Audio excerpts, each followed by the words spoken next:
Daugavpils pilsētas dome pieņēmusi lēmumu dotēt pilsētas skolēnu pārvietošanu sabiedriskajā transportā. Tas ir skolēni varēs izmantot sabiedriskā transporta pakalpojumus bez maksas.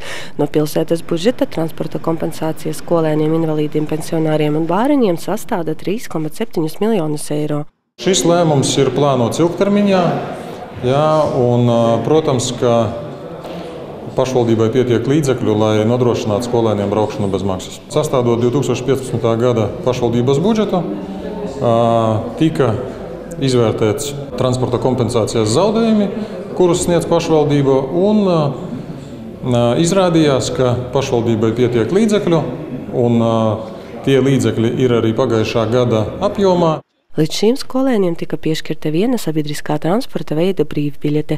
2014. gadā, apvienojoties autobusu un tramvaju pārvadājumu nodrošinātāju un kopēju uzņēmumā Daugavpils Satiksme, tika rasta iespēja piedāvāt abu transporta līdzekļu brīvbiļetes.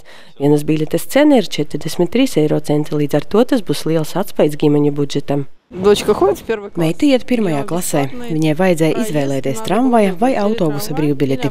Ja būs abi transporta līdzekļi, būs ļoti jauki. Vai bieži tu brauc ar autobusu? Kā kuru reizi, piemēram, no dziedāšanas nodarbībām mājās es braucu ar autobusu, bet no skolas ar tramvaju tā ir tuvāk. Со школы, конечно же, до трамвая ближе же он. Проездные, это очень большой. Mēneša biļete ir strīdīgs jautājums ģimenē. Katru mēnesi pirkt, un ne katrai ģimenei ir tie līdzekļi biļetei. Tā jau ģimenei tas ir ļoti liels atspaids. Jums pašai ir puika. Cik viņš bieži izmanto sabiedrisko transportu? Ziniet, diezgan bieži. Papildus aizbraukšanai un atbraukšanai no skolas vēl ir bibliotēka. Mēs uz pilsētu atbraucam ārsti, arī līdz poliklinikai aizbraukt. Bērniem laikam viena no neaizsargātajām kategorijām mūsu pilsētā. Un, protams, būtu labi, ka patiešām nevajadzētu vecākiem vēl domāt par to, kā jāmaksā bērniem par skolas biļetēm.